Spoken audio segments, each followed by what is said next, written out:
Hey everyone, welcome back to Dark Corners, where we uncover the cases that haunt us and the stories that demand to be told. I'm Emily, and I'm here with my co-host Michael. Today, we're diving into a case that stayed with me for years, the murder of Claire Tiltman. It's a story of a bright, young girl, a brutal crime, and a community that fought for justice for over 2 decades. Michael, are you ready to step into this one? Oh, Emily, I'm ready, but I'm already getting chills just hearing you say that. A young girl, a brutal crime. I mean, how does something like this even happen? I'm ready to hear more, but I'm not sure I'm ready for how heavy this is going to get. It's heartbreaking, isn't it? Let's take you back to January 18th, 1993 in Greenhithe, Kent, a small working-class town in England, the kind of place where everyone knows each other. Picture a cold, damp evening, the air thick with mist, the streetlights casting a faint glow. The sun had set around 4:15 p.m. that day, so by 6:30 p.m. it was pitch dark, the kind of darkness that feels heavy, almost oppressive. Claire Tiltman was 16 years old, a student at Dartford Grammar School for Girls. She was the kind of girl who lit up a room, bright, bubbly, always laughing. Her friends called her Tilt, a nickname that just fit her perfectly. She loved music. Spice Girls were her favorite, and she'd dance around her room to Wannabe with her mates. She was also fiercely determined, dreaming of becoming a firefighter, a career that was rare for girls back then, but showed her courage, her heart. A firefighter? That's so cool. I mean, she sounds like she was just full of life, you know? I can picture her dancing to the Spice Girls. That's so 90s. But what was she like with her friends? She must have been so loved, right? Oh, she was adored, Michael. One of her classmates, Joanne, told the BBC years later about a time Claire stayed up all night helping her study for a math exam, even though Claire wasn't great at math herself. She'd make you laugh until you couldn't breathe, Joanne said, but she'd also be the first to help you when you were down. Claire had just turned 16 4 days earlier, on January 14th, and her parents, Cliff and Linda, threw her a small party at home. Linda later said in a 1994 interview, "She was so excited to be 16, talking about her future, her dreams. She wanted to save lives, to make a difference." It's so hard to think about that joy, knowing what was coming. That's so sweet, Emily. I mean, helping her friend like that, dreaming of saving lives, it makes her sound so special. So what was she doing that night? How did this nightmare even start? It was such an ordinary moment, Michael, which makes it all the more tragic. Claire had popped out to buy some cigarettes for her friend Victoria, who lived just a few streets away. She left Victoria's house around 6:15 p.m., taking a shortcut through an alleyway off London Road. A narrow path she'd walked 100 times before, lined with overgrown bushes and a rickety wooden fence. It was only about 100 steps from the main road, a busy stretch with cars whizzing by, their headlights cut into a fog. The fog. The alley was a known shortcut for locals, but that night it was eerily quiet. No footsteps, no voices, just the distant hum of traffic and the rustle of leaves in the wind. Claire was wearing her school uniform under a jacket, her blonde hair tied back, probably humming a tune as she walked. But someone was waiting for her in the shadows, someone who'd been watching, waiting for the right moment. Oh man, that gives me chills. Just a normal errand, a path she knew so well, and then someone waiting. What was Greenhithe like back then? I mean, was this kind of thing normal? Not at all, Michael. Greenhithe in 1993 was a small, tight-knit town, a former chalk mining community that was starting to grow with new housing estates. It was the kind of place where kids played in the streets, where neighbors left their doors unlocked. But there was an undercurrent of unease. There had been violent attacks on women in the area before, and people were starting to feel on edge. Claire's murder shattered that sense of safety completely. Around 6:30 p.m. that night, a man named Michael Godfrey and his colleague Ron were driving down London Road in their van, heading home after a long day. They spotted someone on the roadside, looking distressed. half collapsed against a lamppost. Michael, being the good Samaritan he is, pulled over to help. He jumped out and ran over, while Ron raced to a nearby pub, the Pier Hotel, to call for help. No mobile phones back then, can you imagine? Wow, that's so intense. I mean, no mobile phones. It really puts you back in that time, doesn't it? So what did Michael find when he got to her? It was horrific, Michael. Michael Godfrey found Claire crumpled on the ground, her jacket soaked in blood, her face pale under the streetlight. At first he thought she'd been hit by a car. He checked for spinal damage, trying to stay calm. But then he saw the blood pouring from her mouth, staining the pavement, and he realized this was no accident. "I knew it was bad," he later told Kent police, his voice shaking as he recalled the moment. "I started CPR, but I could feel her slipping away." Ron came running back from the pub, shouting that an ambulance was on the way, but Michael kept going, pumping her chest, willing her to hold on. The ambulance arrived within 10 minutes, but the paramedics confirmed the brutal truth. Claire Tiltman had been stabbed 49 times, some wounds as deep as 15 centimeters, piercing her lungs, her heart. She didn't stand a chance, Michael. She died right there on the roadside, just steps from safety. 49 times? That's insane. I can't even imagine the kind of rage it takes to do something like that. I mean, Michael Godfrey, he must have been so scared trying to save her like that. And her family, her friends, how did they even begin to handle that? It was devastating, Michael. The news spread like wildfire through Greenhithe that night. Neighbors whispering, parents holding their kids a little tighter. Claire's parents, Cliff and Linda, were at home when the police knocked on their door, their worst nightmare coming true. "Our world ended that night," Cliff later said in a 1995 Crime Watch appeal, his voice breaking. At Dartford Grammar School the next day, Claire's classmates were in shock. One girl, Sarah, was in the common room listening to the radio when the news broke. She told the Dartford Messenger years later. "The whole room went silent, just dripping with sadness. We couldn't believe Tilt was gone." The school held a small memorial that afternoon, with students and teachers sharing memories. How Claire always made everyone laugh, how she'd been so excited for her 16th birthday party just days before. She was their bright star, Michael, and in an instant, she was snuffed out. That's heartbreaking. I mean, hearing it on the radio like that in the middle of school, I can't even imagine what that felt like for her friends. So the whole town must have been in shock, right? Absolutely. Greenhithe was never the same after that night. People started locking their doors, keeping their kids inside. It was like a dark cloud settled over the town, and everyone was asking the same question. Who could do this to Claire? And more terrifyingly, could they strike again?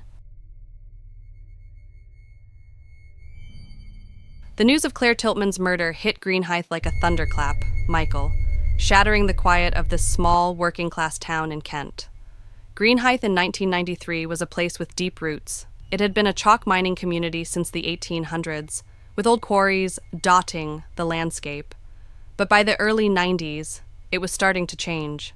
New housing estates were popping up, and the massive Blue Water shopping center, which would open in 1999, was already in the planning stages, promising jobs and growth. But on January 18th, 1993, all of that progress felt meaningless.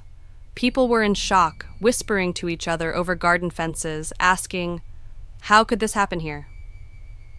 By the next morning, the alleyway off London Road was sealed off with yellow police tape, officers combing the scene for any clue they could find. They worked through the night, their torchlights flickering in the mist. But forensic technology back then wasn't what it is today. No DNA profiling, no advanced blood spatter analysis. They found Claire's blood staining the ground, signs of a struggle in the trampled grass, even a faint footprint in the mud near the wooden fence. But it was too degraded to identify a shoe size or brand. It led nowhere, Michael, and the police were left grasping at straws.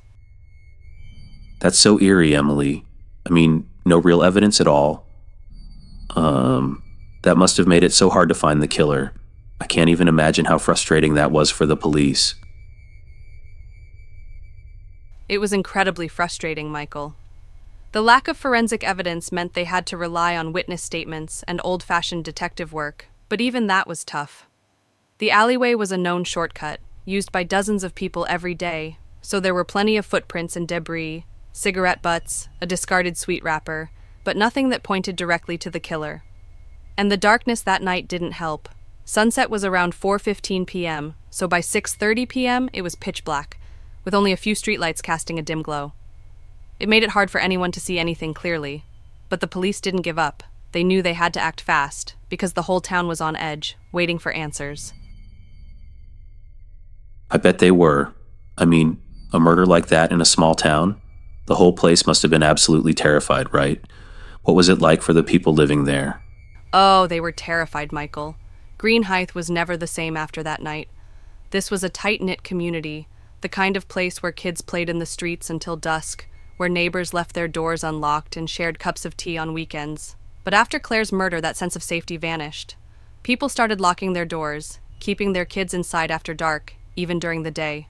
One resident, Mary Thompson, who lived just 2 streets from the alleyway, told the BBC in 1993, "I used to let my daughter walk to school alone, but now I'm with her every step of the way. We don't feel safe anymore. I keep thinking, what if it's someone we know?" The local pub, the Pier Hotel, where Ron had run to call for help, became a gathering spot for worried parents. But even there, the mood was somber. Where there used to be laughter and darts games, now there were hushed conversations, people glancing over their shoulders, wondering who might be listening. That's so sad. I mean, losing that sense of community, that safety. It must have felt like the whole town was under siege. But you mentioned this wasn't the first attack in the area, right? What else had happened? You're right, Michael. This wasn't the first time Greenhithe had been shaken by violence against women, and that history made Claire's murder even more terrifying. 5 years earlier, in 1988, a young mother named Lisa was attacked in a quarry just a mile from the alleyway where Claire was killed. Lisa was 24, walking home from a friend's house late at night, when a man grabbed her from behind, dragged her into the bushes, and stabbed her multiple times, trying to rape and kill her. She fought back with everything she had, kicking and screaming, and managed to escape, running to a nearby house for help, her clothes soaked in blood. She survived, but barely. She spent weeks in the hospital, with scars on her chest and arms that never faded. She later told the police, according to a 1996 court transcript, "He had this cold stare, like he wasn't even human. I thought I was going to die." That attack haunted the town for years, Michael, and when Claire was murdered, it brought all that fear rushing back, like a wound that had never healed. That's horrifying. I mean, poor Lisa, going through something like that, and then Claire just a few years later. Did they catch the guy who attacked Lisa? Was there any connection? They did catch him, Michael, but not until 1996. And yes, there's a connection, because that man was Colin Ash-Smith, the same person who'd later be charged with Claire's murder. We'll talk more about him soon, because his story is chilling. But back in 1993, Ash-Smith was still a free man, out on bail for the 1988 attack, walking the streets of Greenhithe. And then, just 2 years after Claire's murder, in 1995, another woman, Charlotte Barnard, was attacked near the same spot where Claire was killed. Charlotte was 22, walking home from a night out at a local pub when she was ambushed, stabbed 14 times in a frenzied assault, her screams echoing through the quiet streets. She survived, miraculously, by playing dead until her attacker left, then crawling to a nearby house for help.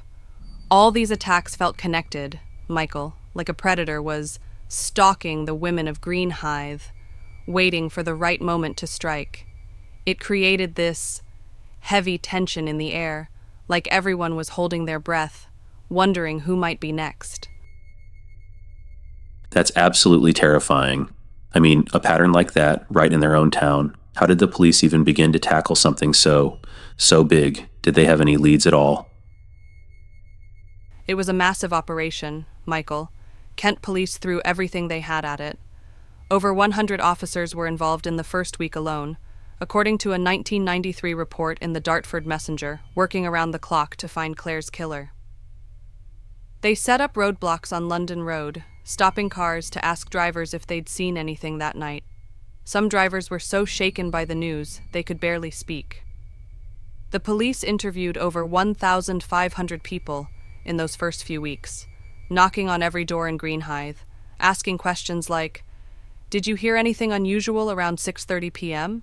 Did you see anyone acting strange?" They even had an early theory that the murder might have been linked to a local gang. There'd been some petty crime in the area, like vandalism and theft, and they thought it could be a gang initiation gone wrong. But that lead went cold fast when they couldn't find any evidence tying the gangs to the crime scene. Wow, 1,500 people? That's a lot of work. But did they get anything useful? I mean, someone must have seen something, right? They did get a few leads, but nothing solid. One man, a lorry driver named Tom Harris, came forward saying he saw someone with dark curly hair near the alleyway around 6:30 p.m., wearing a dark jacket and carrying a bag. He said the man looked nervous, like he was in a hurry, according to a statement in the Kent police files. But Tom's description kept changing. First, the man was tall, then short, then he wasn't sure about the hair color, and he admitted he'd only seen him for a few seconds in the dim light. The police released a sketch of the suspect based on Tom's initial description, a grainy drawing of a man with curly hair and a sharp jawline, but it didn't lead to any arrests. They were running out of options, Michael, and the pressure was mounting. Every day without a suspect meant the killer was still out there, and the town was desperate for answers. I can't even imagine living in that kind of fear. With all those attacks, and now Claire, what was the community doing to help? Were they just waiting for the police to figure it out? Not at all. They were desperate to help, Michael, to take some control back. People organized neighborhood watch groups, patrolling the streets at night with torches, hoping to catch a glimpse of the killer. Some even set up their own checkpoints, stopping strangers to ask where they were going, which caused tension with the police, who worried it might scare off witnesses. Others put up posters with Claire's picture all over Greenhithe, on lampposts, in shop windows, at the train station, pleading for information with a hotline number for tips. But the fear was overwhelming, and rumors started spreading like wildfire. Some whispered the killer was a local, someone they all knew, maybe the quiet man who lived down the street, or the teenager who always seemed a bit off. One woman, a shopkeeper named Ellen, told the Kent Messenger in 1993, "I keep looking at my customers, wondering if it's one of them. It's tearing us apart." It was a community on edge, Michael, and the police knew they had to find this killer before he struck again, or before the town tore itself apart with fear.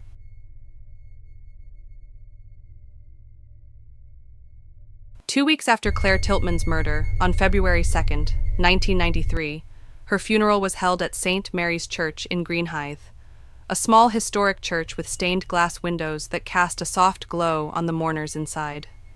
It was a rainy, gray day, the kind that mirrors the weight of grief, with a cold drizzle soaking the cobblestone path outside. Hundreds of people showed up, family, friends, classmates, even strangers who'd read about Claire in the papers and felt compelled to pay their respects. The church was packed, the pews overflowing, with people standing at the back, their heads bowed in silence. Claire's coffin was at the front, covered in white roses, her favorite flower, a symbol of her purity, her light.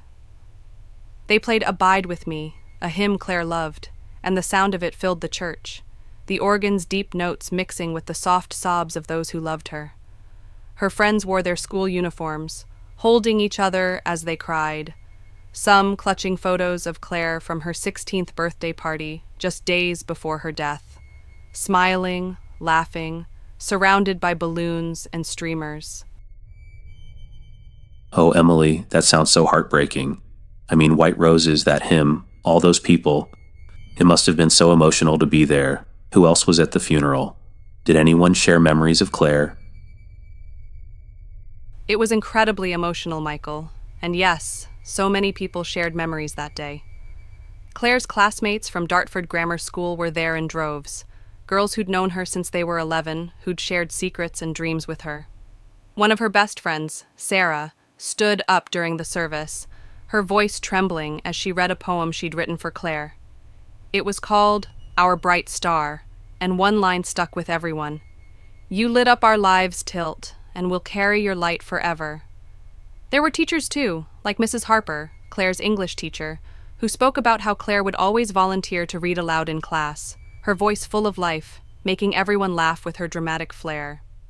Even the local shopkeeper, Mr. Evans, who ran the corner store where Claire used to buy sweets, came to the funeral. He told the Dartford Messenger afterward, she'd come in every week with a big smile, asking for a bag of cola bottles. She was a ray of sunshine. It was a testament to how loved she was, Michael, how deeply she'd touched so many lives in her short 16 years. That's so beautiful, isn't it? I mean, hearing her friend's poem, her teacher's story, even the shopkeeper, it really shows how special she was. Did her parents speak at the funeral? What did they say? They did, Michael, and it was absolutely heartbreaking. Cliff and Linda stood up together holding hands, their voices trembling as they thanked everyone for coming. Claire was our world, Linda said, her words barely audible through her tears, according to the Dartford Messenger. She was our only child, our light, our everything. We'll never stop fighting for justice. We need to know who took her from us. Cliff added, someone out there knows who did this. Please, if you have any information, come forward. Help us find peace. Their plea moved everyone in the church to tears. Michael, it was a promise they'd keep, even as the years stretched on with no answers. The whole service was a mix of grief and determination, a rallying cry for justice that echoed through the community. I can't even imagine how hard that must have been for them, standing up there saying those words. So what did her friends do after the funeral? Did they try to keep her memory alive? They absolutely did, Michael. Claire's friends were determined not to let her be forgotten. Right after the funeral, they started the Justice for Claire campaign, a grassroots effort to keep her name in the headlines and raise money for charities that supported victims of crime. Their first event was a charity walk in 1994, where over 200 people marched through Greenhithe, from the alleyway where Claire was killed to St. Mary's Church, holding candles and wearing badges with Claire's picture. They raised £2,000 that day for victim support, and Sarah, who organized the walk, told the BBC, "We wanted to do something positive, to show Claire's life mattered. We'll keep going until we get answers." The campaign grew over the years. By 1995, they held a memorial concert at Dartford Grammar School, with local bands playing Claire's favorite songs, like the Spice Girls and Oasis, raising another £1,500. It was a way to channel their grief into action, Michael, to make sure Claire's light kept shining, even as the investigation hit a wall.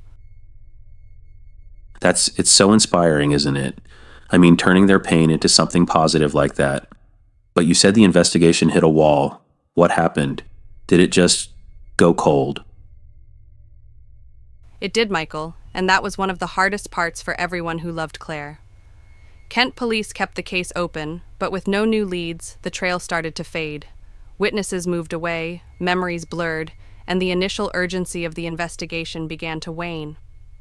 By 1995, the case was officially classified as a cold case, though the police promised they'd never close it completely. Cliff and Linda never gave up, though. They became tireless advocates, making public appeals on TV shows like Crime Watch to keep Claire's story alive. In a 1995 episode, Linda shared something that broke everyone's hearts. "I still have Claire's room exactly as she left it. Her Spice Girls posters on the wall, her school uniform hanging in the wardrobe, her favorite teddy bear on the bed. I can't let go until I know who took her from us." They even appeared on a 1997 BBC documentary, Unsolved, the Claire Tiltman story, where Cliff said, Every day without answers is like losing her all over again. That's so heavy. I mean, keeping her room like that, holding on to hope for years. How do you keep going after something like that? It must have been so hard for them. It was unimaginable, Michael. Cliff and Linda faced every parent's worst nightmare and then had to live with the agony of not knowing who did it. They showed incredible strength, but the toll was immense. Linda was diagnosed with cancer in 2007 and passed away in 2008 at 56, never seeing justice for her daughter. Cliff died in 2012 at 63, also from cancer, just 2 years before the breakthrough they'd waited for. It's a heartbreaking reality of unsolved cases. Sometimes the people who fight the hardest don't get to see the end. But their fight kept Claire's name alive, Michael. And that determination, that love, is what eventually led to answers, even if it came too late for them. I can't even imagine their pain. So what changed? How did they finally find the killer after all that time? It took a cold case review and a man who was already behind bars for other crimes. His name was Colin Ash-Smith, and he'd been on the police's radar for years. Let's talk about him next, because his story, it's the stuff of nightmares. Colin Ash-Smith was a name that kept coming up in Kent Police's investigations, even back in the 90s, but it took years to pin him down. He was 24 years old at the time of Claire's murder, a former milkman who lived in Greenhithe, just a few streets from the Tiltman family. He'd even delivered milk to their house, Michael. Can you imagine that? Claire might have seen him on her doorstep, bringing bottles of milk in the early mornings, never knowing the danger he posed.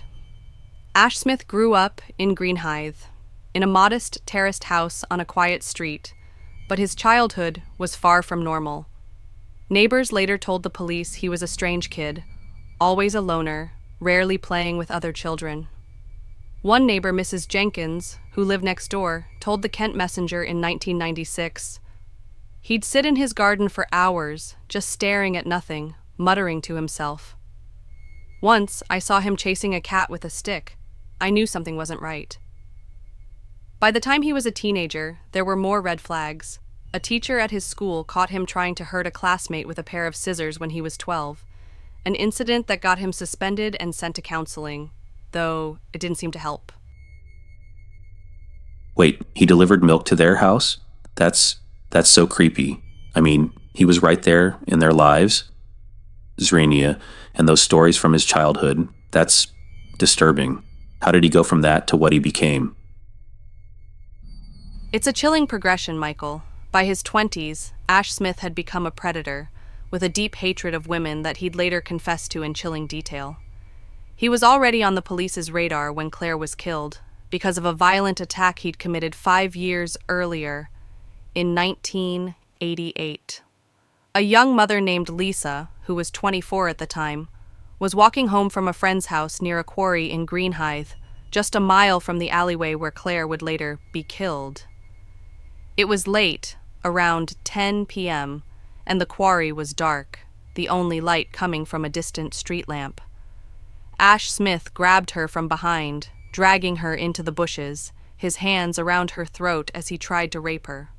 When she fought back, screaming and kicking, he pulled out a knife and stabbed her multiple times, in her chest, her arms, her stomach, trying to kill her. Lisa managed to escape, running to a nearby house, her clothes soaked in blood, her screams waking the neighbors. He had this cold stare, like he wasn't even human, she told the police, according to a 1996 court transcript. I thought I was going to die. I kept thinking about my little boy, waiting for me at home. She survived, but spent weeks in the hospital, with scars that never faded, and nightmares that haunted her for years. That's horrifying. I mean, poor Lisa, going through something like that, and she had a little boy. How did she even cope with that trauma? It was a long road for Lisa, Michael. She spent months in therapy, trying to rebuild her life, but she told the court in 1996 that she never felt safe again. She moved away from Greenhithe, unable to walk those streets without seeing Ash-Smith's face in her mind. And here's the terrifying part. Ash-Smith was arrested for that attack, but he was out on bail in 1993, walking free when Claire was murdered. He'd been released on a technicality. His lawyer argued there wasn't enough evidence to hold him, and the courts agreed, letting him go with a warning to stay out of trouble. But Ash-Smith wasn't done. 2 years after Claire's murder, in 1995, he struck again, attacking another woman, Charlotte Barnard, near the same spot where Claire was killed. Wait, he was out on bail after attacking Lisa. That's insane. So what happened with Charlotte? Did she survive too? She did, thank goodness, but it was a close call, Michael. Charlotte was 22, walking home from a night out at a local pub, the Rose and Crown, on a warm summer evening in 1995. She was just a few streets from her house near London Road when Ash-Smith ambushed her, coming out of the shadows like a ghost. He stabbed her 14 times in a frenzied assault, her screams echoing through the quiet streets, waking neighbors who called the police. Charlotte survived by playing dead. She lay still, holding her breath, until he left, thinking he'd finished the job. Then she crawled to a nearby house, banging on the door, her hands slick with blood. "I thought I was going to die," she told the court in 1996, her voice trembling. "I'll never forget his eyes. They were empty, like he felt nothing." She spent months recovering, with scars across her torso and a fear of the dark that never went away. But she was determined to see Ash-Smith brought to justice. Ash-Smith was convicted for both the 1988 and 1995 attacks in 1996, sentenced to life with a minimum of 15 years. But Claire's case stayed unsolved. Until the police started looking at him more closely, thanks to something he couldn't hide, his own words. His own words? What do you mean? That sounds like a horror movie come to life. I mean, how could someone be so cold? It really does feel like a horror movie, Michael.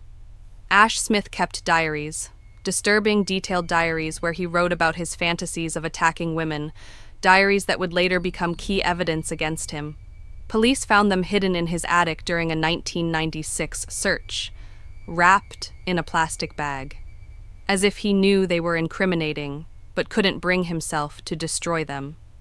In one entry, dated just days before Claire's murder, he wrote, "I feel alive when I hold a knife. I need to hurt someone, to make them bleed. It's the only way I feel anything."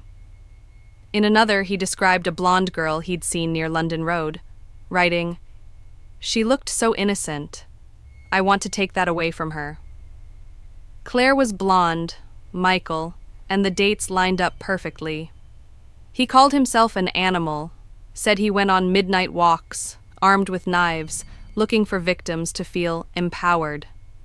Detectives also learned he'd been seen near the alleyway in the days leading up to the murder, pacing back and forth, watching people come and go. And his alibis, provided by his parents, were starting to fall apart. His mother, Diane, a former labor counselor, and his father, Aubrey, claimed he was home that night, but their stories didn't match up, and neighbors reported seeing him leave the house around 6 p.m. I don't even know what to say. I mean, writing about it like that, like it's normal? What makes someone like that? How does someone get to that point? It's a question psychologists have studied for years, Michael, and Ash-Smith fits the profile of a serial attacker to a chilling degree. Experts who later evaluated him said he had deep-seated anger, likely rooted in childhood trauma or rejection. Some speculated he'd been bullied as a kid, or felt powerless in his family, though he never spoke about it. He channeled that rage into violence against women, targeting them as a way to feel control, to feel powerful. His diaries show a man obsessed with that power, with the act of hurting others. He wrote about how their fear made him feel alive, how their screams were like music to him. It's a terrifying mindset, Michael, and it made him a ticking time bomb. But his family tried to protect him. Diane and Aubrey gave him alibis for years, even when the evidence was mounting. It wasn't until 2015 that Aubrey was convicted of perverting justice for destroying a knife that might have been the murder weapon, a knife he'd hidden in their garage, wrapped in an old cloth, until he burned it to keep it out of the police's hands. It was a family covering for a monster, Michael, and it delayed justice for Claire for far too long.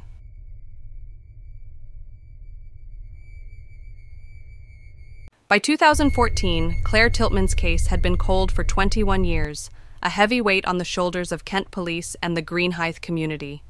But in 2012, the force launched a cold case review, determined to find answers for Claire, even after all the time. The review was led by DCI Paul Fotheringham, a detective with a reputation for cracking tough cases. He'd solved a 1980s murder in Maidstone just a year earlier, using new DNA techniques. And he brought that same tenacity to Claire's case. His team set up in a small office at Kent Police Headquarters, surrounded by boxes of old files, yellowed witness statements, and grainy photos from 1993. They used new software to cross-reference those statements, looking for inconsistencies or overlooked details, and they re-examined every piece of evidence from the crime scene, hoping modern technology might reveal something new. That faint footprint in the mud from the alleyway? They sent it to a forensic lab in London, hoping for a shoe pattern match, but it was too degraded, even for 2014 tech. What they did find, though, was enough to zero in on a familiar name, Colin Ash-Smith. Wow, 21 years later, and they're still working on it. That's dedication. I mean, Ash-Smith was already in prison, right? So what made them look at him again? Exactly, Michael. Ash-Smith was already serving a life sentence for the 1988 and 1995 attacks on Lisa and Charlotte. And in 2014, he was up for parole after 18 years behind bars. The timing was critical. If he was released, he could strike again, and the cold case team knew they couldn't let that happen. They started digging deeper into his past, re-interviewing old witnesses with fresh eyes. One of those witnesses was Mrs. Carter, a neighbor who lived near the alleyway in 1993. She came forward in 2013, saying she'd seen Ash-Smith pacing back and forth near the alley a few days before Claire's murder, looking agitated, his hands stuffed in his pockets. She hadn't thought much of it at the time. She knew him as the local milkman, a quiet man who kept to himself. But after seeing his face on the news during his 1996 trial, she realized she had to speak up. He looked like he was waiting for someone, she told the police, according to a 2014 statement in the Kent Messenger. I wish I'd said something sooner. I'll never forgive myself. That's chilling. I mean, a neighbor seeing him there just days before. But was that enough to charge him? I thought there wasn't much evidence from the crime scene.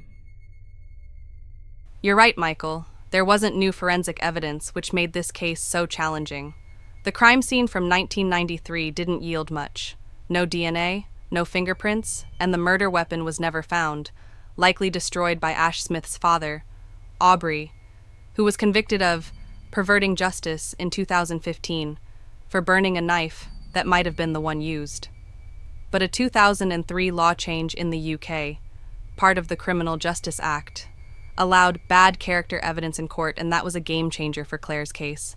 It meant the jury could hear about Ash-Smith's prior convictions, his pattern of attacking women in Greenhithe, and those chilling diaries where he wrote about wanting to make someone bleed just days before Claire's murder. The cold case team also found another witness, a man named David, who worked at the Pier Hotel in 1993. David told them in 2014 that he remembered Ash-Smith coming into the pub a week before the murder, sitting alone in a corner, staring at a group of teenage girls with a look that made David uneasy. He had this intensity, David said in his statement per the BBC. I didn't think much of it then, but now I wonder if one of those girls was Claire.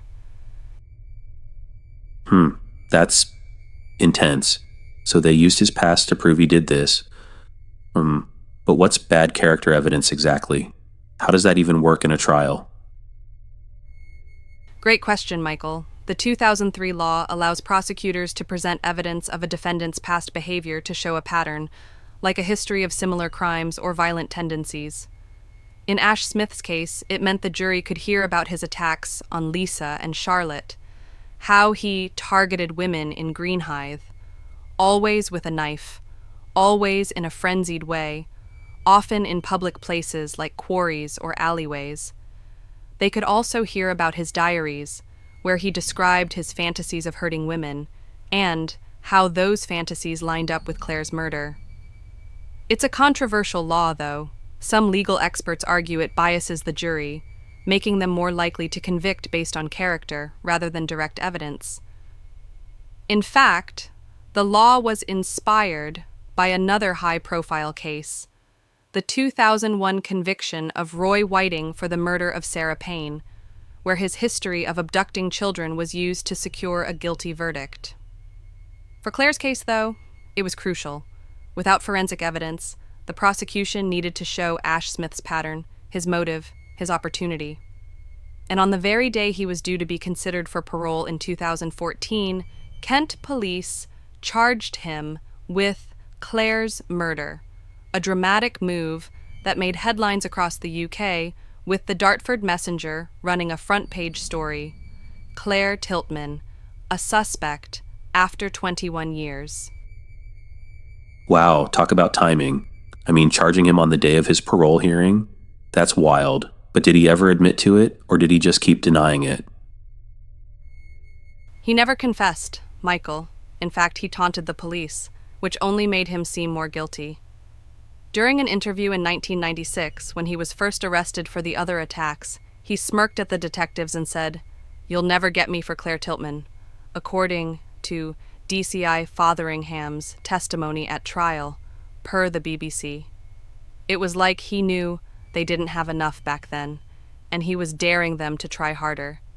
He even wrote a letter from prison in 2005, sent to a local newspaper, claiming he was a changed man and had nothing to do with Claire's death. But the letter felt hollow, more manipulative than sincere. By 2014, though, the ColdCase team had built a strong enough case, even if it was largely circumstantial. They had his diaries, the witness statements, the bad character evidence, and his crumbling alibis. His parents' claim that he was home that night fell apart when neighbors confirmed, seeing him leave the house around 6 p.m. heading toward London Road. He sounds so cold. I mean, taunting them like that, writing that letter? What if he had been paroled? What would that have meant for the town? It would have been a disaster, Michael, and the ColdCase team knew it. Ash-Smith was still a danger. Psychologists who evaluated him in prison said he showed no remorse, no change in his behavior, even after 18 years.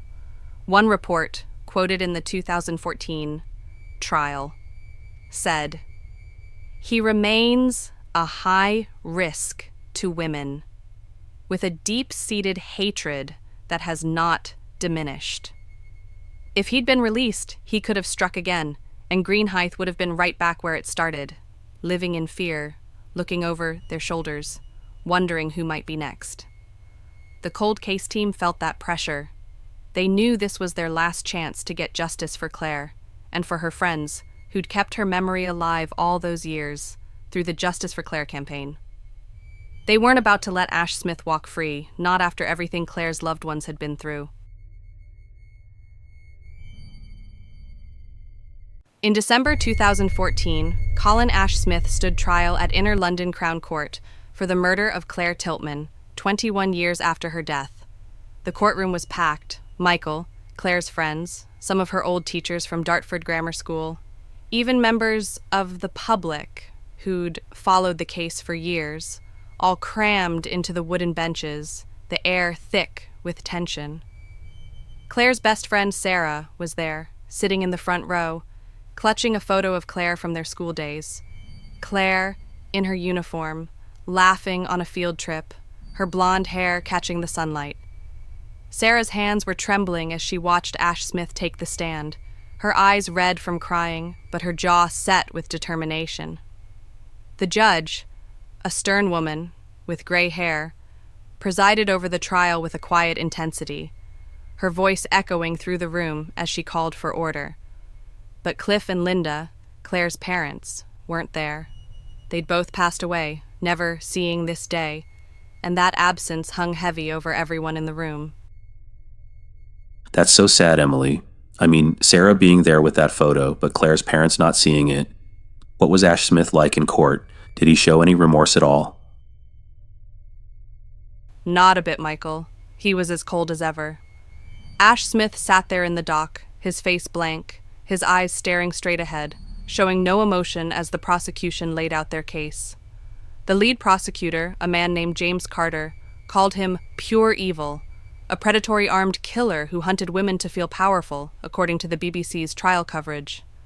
They brought in survivors of Ash-Smith's other attacks, like Lisa, the young mother from 1988. She took the stand, her voice shaking as she described her attack, saying, "I'll never forget his eyes. They were empty, like he wasn't even human. He wanted me dead, and I knew it." The jury also heard from DCI Paul Fotheringham, who led the cold case review. He testified about Ash-Smith's diaries, reading out entries like, "I need to hurt someone, to make them bleed," written just days before Claire's murder. It was harrowing to hear, Michael, and you could see the jurors' faces. Some were visibly shaken, one woman wiping tears from her eyes, others taking notes, trying to process the brutality of it all. Wow, that must have been so intense for the jury. I mean, hearing from Lisa, those diary entries, what else did the prosecution say? How did they tie it all to Claire? The prosecution built a compelling case, Michael, even without forensic evidence. They pointed to Ash-Smith's pattern. His attacks on Lisa and Charlotte showed he targeted women in Greenhithe, always with a knife, always in a frenzied way, often in public places like the quarry or the alleyway. They highlighted his diaries, showing how his fantasies of violence matched the ferocity of Claire's murder. 49 stab wounds, some as deep as 15 centimeters, a level of rage that fit his profile. They also brought in Mrs. Carter, the neighbor who saw Ash-Smith near the alleyway days before the murder, and David, the barman who saw him staring at teenage girls in the Pier Hotel. The prosecution argued that Ash-Smith knew Claire. He delivered milk to her house, had likely seen her walking that alleyway before, and chose her as his next victim. After a 3-week trial, the jury deliberated for just 6 hours before finding him guilty on December 19, 2014. The judge sentenced him to life with a minimum of 21 years, saying, "This was an act of pure wickedness, a crime that robbed a young girl of her future and a community of its innocence." Wow, 21 years after the crime, that's a long time coming. But with his other sentences, does that mean he'll ever get out? I mean, he's already in for life, right? That's right, Michael. He was already serving life for the 1988 and 1995 attacks, and this sentence runs concurrently, so it doesn't add much time in practice. He's 56 now, and with a minimum of 21 years, he'd be in his late 70s, before he's even eligible for parole, if he ever gets it. Psychologists in prison have said he's still a high risk, showing no remorse, no rehabilitation, even after all these years. One of Claire's friends, Joanne, who was in court that day, told the BBC outside, "I'm glad he'll never get out. He doesn't deserve to breathe the same air as the rest of us. But it doesn't bring Claire back, and Cliff and Linda should have been here to see this." They were all there, Michael, Sarah, Joanne, and a handful of others who'd kept the Justice for Claire campaign alive, holding each other outside the court, crying tears of relief but also grief, knowing Claire's parents weren't there to witness the justice they'd fought so hard for. I can't even imagine how they felt. So justice was served, but it sounds like there's still a lot of pain there. What did the town think? How did Greenhithe react to the verdict? Greenhithe had mixed feelings, Michael, a complex mix of relief and lingering sorrow. The local news covered the verdict extensively. The Dartford Messenger ran a front-page story with the headline, "Justice for Claire at Last," featuring a photo of Claire smiling, her blonde hair glowing in the sunlight. That night, a small vigil was held in the alleyway where she was killed, organized by some of Claire's old classmates. About 50 people gathered, lighting candles and leaving white roses, Claire's favorite, at the spot where she died. One woman, a neighbor who'd lived in Greenhithe since the 90s, told the BBC, "It's a relief to know he's locked away. but it doesn't erase the fear we lived with for years. I still think about Claire every time I walk past that alley. Others felt a sense of closure. Local shopkeepers put up signs saying, "Justice for Claire," and the Pier Hotel offered free drinks to toast her memory. But for some, the victory was bittersweet, knowing it came too late for Cliff and Linda, and the scars of 1993 were still there. Michael, etched into the town's memory, a reminder of the innocence they'd lost. It's so bittersweet, isn't it? How do you celebrate justice when the family isn't there to see it? It must have been so hard for her friends. It's a question so many families in true crime cases face, Michael, and there's no easy answer. Closure is complicated. It can bring relief, but it also reopens old wounds, reminding you of everything you've lost. For Claire's friends, this was a victory, but it came with the heavy realization that nothing could undo the past. Sarah later told a local radio station, "We did this for Claire, for Cliff and Linda, for all of us who loved her, but it'll never feel complete without them here." It was a moment of healing for Greenhithe, but the pain of 1993 lingered, and there's another layer to this story. Some people still question whether Ash-Smith was the right man. Let's talk about that next, because this case, it's not as clear-cut as it seems. Even after Colin Ash-Smith's conviction in 2014, not everyone was convinced he was Claire Tiltman's killer, Michael. His defense team argued the case was built on guesswork, pointing out there was no direct forensic evidence linking him to the crime. No DNA, no fingerprints, not even a drop of Claire's blood on his clothes, despite the brutality of the attack. They brought up a witness, a barmaid named Karen from the Pier Hotel, who claimed Ash-Smith was at the pub that night, playing darts with friends from 6 p.m. to 8 p.m., which would have made it impossible for him to be in the alleyway at 6:30 p.m. But her story was shaky. She admitted she wasn't sure of the exact time, and other regulars at the pub contradicted her, saying they didn't see Ash-Smith there at all. The defense also pointed to another name, a notorious serial killer who was active in the 90s, Robert Napper.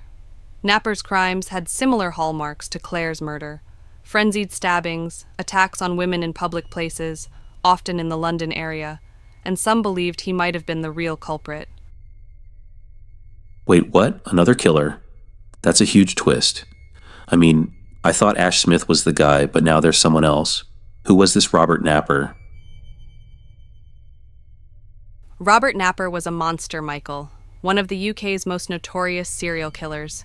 He was convicted of murdering 2 women and a child in the 90s, as well as multiple rapes. In 1992, he killed Rachel Nichol on Wimbledon Common in London, stabbing her 49 times in front of her 2-year-old son, a crime that shocked the nation for its brutality. A year later, in 1993, he murdered Samantha Bissett and her 4-year-old daughter, Jasmine, in their home in Plumstead, southeast London, mutilating their bodies in a way that left even seasoned detectives shaken. Napper was also linked to dozens of rapes in the 80s and 90s, known as the Green Chain Rapist, because of a series of attacks along a walking path in southeast London. His method was always the same: frenzied stabbings, targeting women in public places, often in broad daylight, with a level of violence that matched Claire's murder. A former cold case investigator, Alan Jackaman, wrote a book in 2018 called Who Really Killed Claire, where he argued Napper might have been the real culprit. Jackaman pointed out that Napper was known to travel. He'd been spotted in Kent in the early 90s, including a sighting in Dartford, just a few miles from Greenhithe, in late 1992.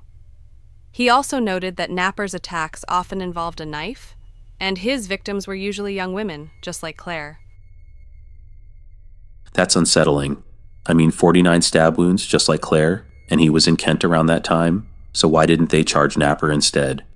What made them so sure it was Ash-Smith?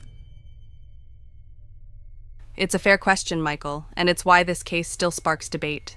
Napper was a strong suspect on paper, but there was no concrete evidence tying him to Greenhithe on January 18th, 1993. No sightings, no forensics, nothing to place him at the scene. Ash-Smith, on the other hand, lived in Greenhithe, had a history of similar attacks in the same area. Lisa in 1988, Charlotte in 1995. And his diaries were damning, with entries about a blonde girl near London Road just days before Claire's murder. He'd also been seen near the alleyway by witnesses like Mrs. Carter, and his alibis, provided by his parents, fell apart under scrutiny. But the lack of forensic evidence leaves a shadow of doubt, Michael. Ash-Smith has always denied the murder, and his mother, Diane, stood by him until her death in 2017. She told the Kent Messenger in 2015, "My son is not a killer. I know him, and I know he didn't do this. The police got it wrong." The defense even called another witness, a neighbor named Tom, who claimed he saw a man with Napper's description, tall, with short dark hair, running from the alleyway that night, though his story was vague and uncorroborated. I mean, I think the evidence points to Ash-Smith, but that doubt, it's hard to shake. What did the community think? Did they believe Ash-Smith did it, or were they split too? Greenhithe was divided, Michael, and that division lingers even today. Some residents felt the conviction brought closure. They trusted the jury's decision, believed Ash-Smith was the killer, especially given his history in the town. But others, especially younger people who grew up hearing about the case, started digging into Napper's history, sharing theories online. On forums like Reddit and web sleuths, you'll find threads arguing both sides. Some users point to Napper's profile, saying his level of violence fits better, while others highlight Ash-Smith's proximity, his diaries, his sightings near the alleyway. One local, a man named Chris, started a blog in 2016 called Justice for Claire, The Truth, where he argued the case should be reopened, citing Napper's crimes and the lack of forensics against Ash-Smith. He wrote, "We owe it to Claire to be absolutely sure. We can't let doubt taint her justice." Even some of Claire's friends had mixed feelings. Joanne, who was at the trial, told a local radio station in 2015, "I want to believe we got the right man, but what if we didn't? That question keeps me up at night." It's so complicated, isn't it? I'd love to know what our listeners think. Ash-Smith or Napper? I mean, this case just keeps getting more layered. It really does, Michael, and it raises bigger questions about cold case investigations. How do you find justice after so many years, when evidence is scarce and memories fade? What does closure even mean when doubt lingers? I'm curious to hear what our listeners think, too. Do you believe Ash-Smith was the right man? Or does Napper's shadow make you question the verdict? Let us know in the comments, because this case, it's not as clear-cut as it seems, and that uncertainty is part of what makes it so haunting. But there's one thing that's not complicated: Claire's legacy and the hope her story inspires. Let's talk about that as we wrap up.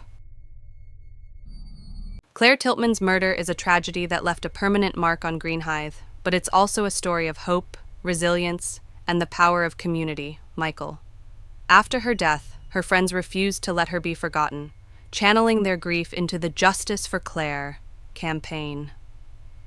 They raised money for charities like Victim Support, helping other victims of crime find the support they need.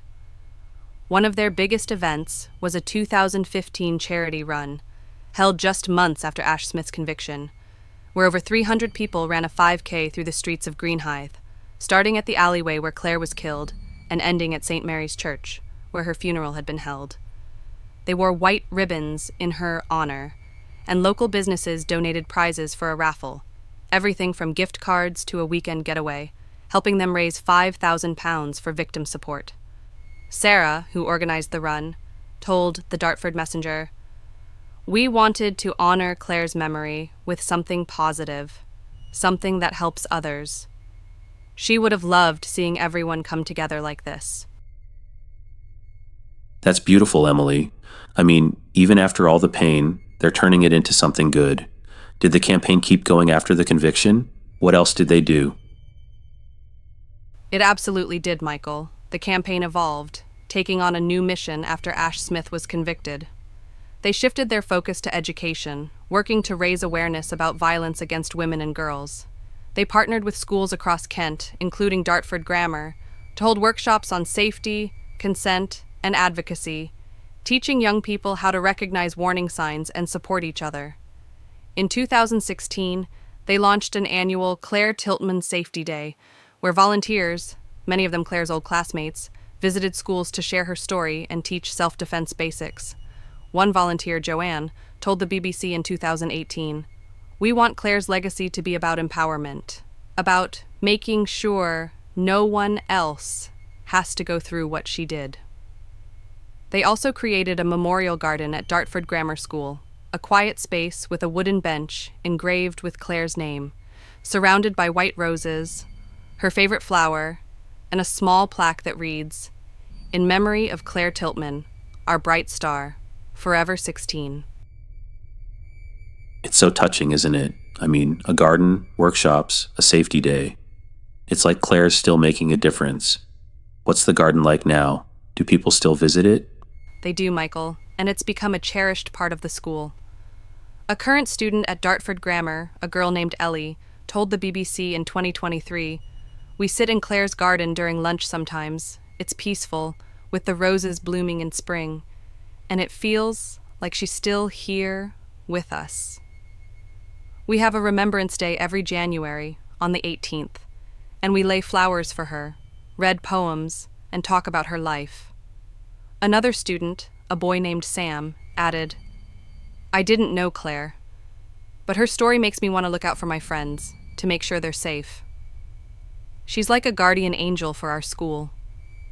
The garden has become a place of reflection, a way to honor Claire's light, her laughter, and her dreams, keeping her memory alive for a new generation. It's like every dark cloud has a silver lining, right? Has her story changed anything else in Kent or even beyond?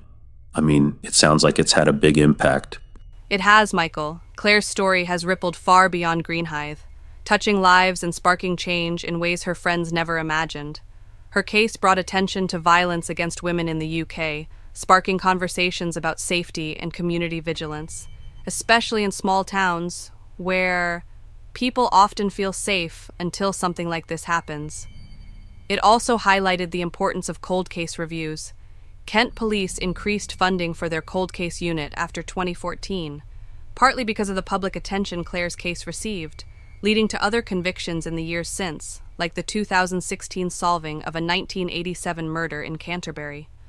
Nationally, her story led to policy changes. New guidelines were introduced in 2015 for police to keep families of cold case victims updated, ensuring they're not left in the dark for years, a direct response to the pain Cliff and Linda endured. Claire's case even influenced true crime media, inspiring documentaries and podcasts that focus on cold cases and the impact on families. In 2019, a BBC documentary, Claire Tiltman, A Fight for Justice, explored her story, featuring interviews with Sarah and Joanne, and it won an award for its sensitive portrayal of grief and resilience. It's amazing, isn't it? I mean, a documentary, policy changes, more cold cases solved. Claire's story is still making waves. What do you think her legacy means for us as true crime storytellers? It's a powerful reminder of why we do this, Michael, to give a voice to those who can't speak anymore, to make sure their stories aren't forgotten, and to inspire change. Claire's story continues to teach us about the importance of community, of fighting for justice, even when it takes decades, and of remembering the victims, not just the crimes. She's a beacon for change, for remembrance, and for hope. So, what do you think, Michael? Do you believe Ash-Smith was the right man? Or does the doubt about Napper linger for you, too? I think the evidence points to Ash-Smith. Those diaries, his history, the witnesses, it's hard to ignore. But that doubt, it's still there, just a little. I'd love to hear what our listeners think. This case is so powerful, Emily. I'm really glad we told Claire's story.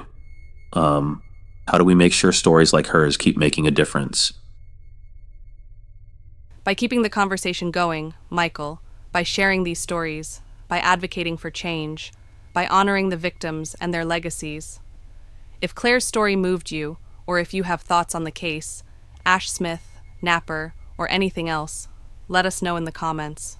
We'd love to hear from you. And don't forget to subscribe to Dark Corners for more stories that dive into the darkest corners of true crime. Stories that haunt us, but also remind us of the light that can come from even the darkest places. Until next time, stay safe and keep asking questions.